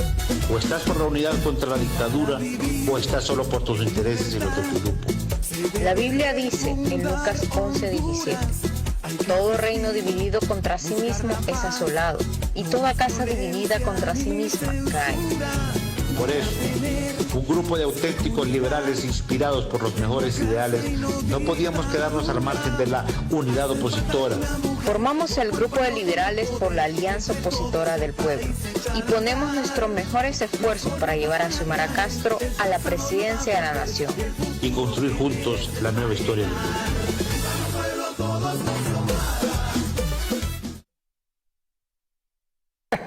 Se está atribuyendo el triunfo de Xiomara Castro ahora también Luis Zelaya. Está disputando ese honor a Salvador Narrala. Así que Xiomara no con nada entonces, pues todos los votos se los dio Luis Zelaya y se los dio Narrala. dice que todos los liberales estamos obligados a apoyar a los candidatos electos en elecciones internas de nuestro partido, entonces. Ajá. Ajá. Entonces, dice que fuera a votar por otro partido. Exactamente, está diciendo que, bueno, dice que le aportó 500,000 votos a Xiomara. Y se dice Narrala que aportó 1 millón, entonces ¿qué sacó Xiomara Castro? Hay una cuenta que publicó Narrala también, no sé si anoche o esta mañana, dice él que el Partido Liberal aportó 500. Ese número de 500 sale de que el Partido Liberal sacó 800,000 votos en las internas y sacó 370,000, digamos 400 en general, ¿no? Y que entonces sí, efectivamente la mitad de la gente que votó en las internas del Partido Liberal fue a votar por otros partidos. Entonces, esos líderes que están diciendo que ellos son los que hicieron eso, deben de tener cuidado porque ellos están confesando que no cumplieron con los estatutos del partido, ¿no? Y hay sanciones por eso, ¿no? Entonces, no para los votantes, pues, porque eso va a saber quiénes fueron, pero los líderes que incitaron eso, pues, ahora que veo que lo están publicitando, pues a confesión de parte, relevo de prueba, ¿no? Yo creo que yo vi una cuestión que publicó Narrala, regresando a eso, que él dice que 500,000 aportó el Partido Liberal y que él aportó 700,000 y que el Libre en realidad solo aportó 500,000. Ahora, pues, como se dice, todo lo que sale bien tiene muchos padres y todo lo que sale mal es huérfano, ¿va? Entonces, pues no sé cuántos liberales fueron a votar ahí, pero te voy a pedir que me mandes una copia de ese video, está interesante. Ver ahí líderes del Partido Liberal confesando que traicionaron al partido. Casi como un axioma, sobre todo entre los abogados, a confesión de partes, relevo de pruebas. Y al final es que no sacó nada de votos Xiomara Castro, según, aclaramos, según Salvador Narrala, y ahora también se suma al elenco Luis Zelaya, porque si dice Narrala que le aportó 800,000 votos y el Partido Liberal con Luis Zelaya aportó 500,000, estamos hablando de 1.300.000 votos, o sea que Xiomara solo sacó 500,000. 500,000 votos. Ah. Yo creo que están haciendo esto para que la gente se dé cuenta. Los políticos no hacen nada de balde, no hacen nada de pura aire, como dicen. Están haciendo esto porque están queriendo que les den parte del pastel de la corte. No crean ustedes que es así por así, que están diciéndole a Xiomara. ¿Sabe cuál es el mensaje? Xiomara, bueno, Omel Zelaya, acordate, tenemos que ir por dentro, ¿va? Tenemos que ir por dentro de la corte. Quieren su alite, en otras palabras. Entiendo que Narrala anda pidiendo ahí 2 magistrados y ahora supongo que Luis Zelaya también va a pedir uno para él, ¿va? ¿Qué le va a dar? Hay diputados del PSH que dicen que son liberales y ahora se están acercando nuevamente a la bancada del Partido Liberal, porque ellos tienen miedo de que el PSH no le van a dar magistrados y entonces vienen a ver si por parte del Partido Liberal les dan algunos. Y entonces ahora dicen, no, nosotros siempre hemos sido liberales, ya vamos a cotizar aquí en el Partido Liberal y están regresando, según ellos, a la bancada del partido. ¿Diputados liberales? Ex liberales que salieron electos por PSH. Correcto, ya imagino quién andan ahí. Hay alguien que le dicen ahí pescado seco, no sé por qué, pero... Ay, hombre. Son varios, ¿verdad? Son varios ahí que quieren regresar, porque quieren parte del pastel de la corte. La gente se chupa el dedo, ¿va? No se dan cuenta cada vez que el político hace algo, no lo hace de balde. Quieren que los metan en el pastel de la Corte Suprema de Justicia. Bueno, ya ni se nos ha dado el tiempo, así que ojalá que no esté interesado. Ha mandado un mensaje ahí el abogado de Juan Orlando Hernández. Lo empecé a ver esta mañana, no lo he terminado de ver, no tengo comentarios al respecto porque no lo he visto. Correcto, perfecto. Entonces vamos bueno, concluimos entonces, Yanni, ojalá que vamos a ver qué pasa con esto de la Corte. Esta semana supuestamente es la reforma a la ley de la Junta Nominadora y vamos a ver qué pasa con esta elección de la Corte, con esa reforma que se va a hacer a la ley de la Junta Nominadora. Yo en lo particular preveo que con esa ley vieja, con la nueva ley, con reforma a la Junta Nominadora, con autopropuestas o con propuestas o con recontrapropuestas o con lo que sea. Al final la Corte va a ser repartida y punto. ¿Yani?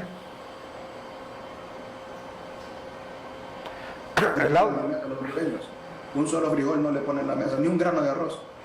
Entonces, el Partido Liberal va a continuar con las propuestas de temas que resuelvan lo que realmente perjudica al hondureño. El alto costo de la vida, el desempleo, seguridad, salud, educación y propuestas como la que estamos discutiendo esta mañana de la reforma al Código del Trabajo para permitir que pueda existir el trabajo por hora en el marco del Código de Trabajo. Son el tipo de propuestas que el Partido Liberal va a continuar impulsando durante los próximos meses y años para beneficio del pueblo hondureño. Yanni Rosenthal Hidalgo, presidente del Partido Liberal, ex candidato a la presidencia de la República por esta institución política, hablando de toda esta temática que tiene que ver con la constituyente, cuando el expresidente se le haya calificado de ingenuos a quienes hablan de este tema, también el tema de la elección de la Corte Suprema de Justicia, la nueva Corte Suprema de Justicia, que está en este momento bajo una serie de misiadas, como se dice, misas negras, ahí entre políticos para ver cómo consensuan un acuerdo, y que es normal, esto hay que decirlo, entre los políticos. Y además de eso, esta temática que tiene que ver con una propuesta del Partido Liberal para reformar el Código del Trabajo y modificar el empleo por hora.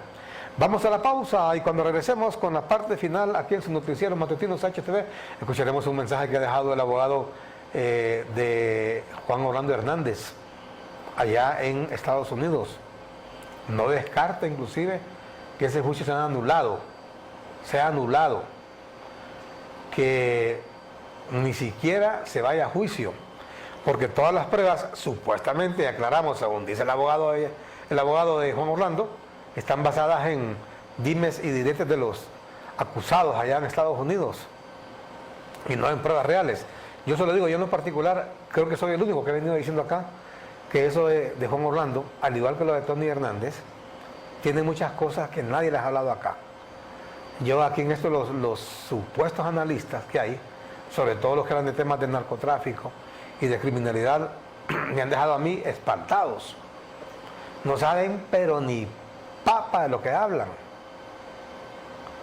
Y ya se van a sorprender por cosas que van a pasar. Desgraciadamente todavía no se pueden decir algunas cosas porque la gente todavía está enfocada, muy enfocada, algún sector de la población por supuesto, todavía con esto del anti-Jo, el fuera Jo, y no digamos como estaba en la campaña, ahí cualquiera que diría esto, es un azoro, hablar de esto, ¿qué le pasa a este? Que no sé qué, porque la gente está pero cerrada con eso. Pero se van a dar cuenta de algunas cosas que no son ciertas, tiene mucho que ver una venganza ahí de parte de la gente de la DEA.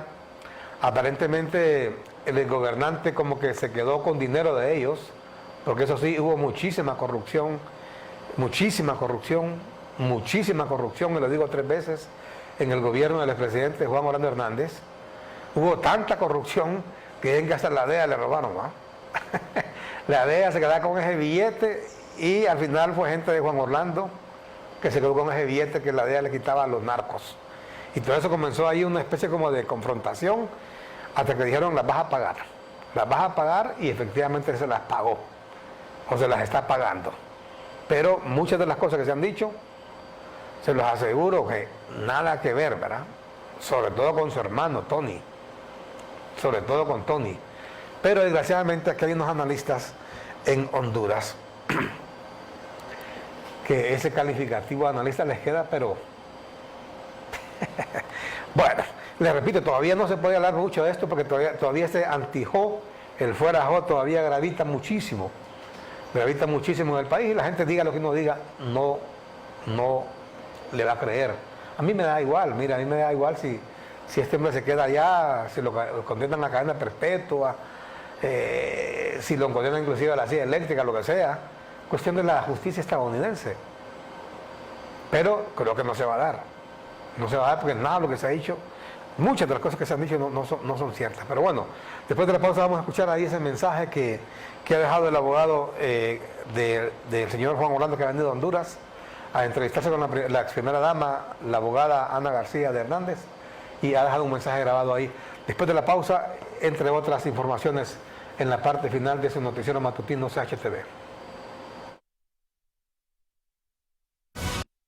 Noticiero matutino con Armando Villanueva. Noticiero matutino con Armando Villanueva. Noticiero matutino con Armando Villanueva.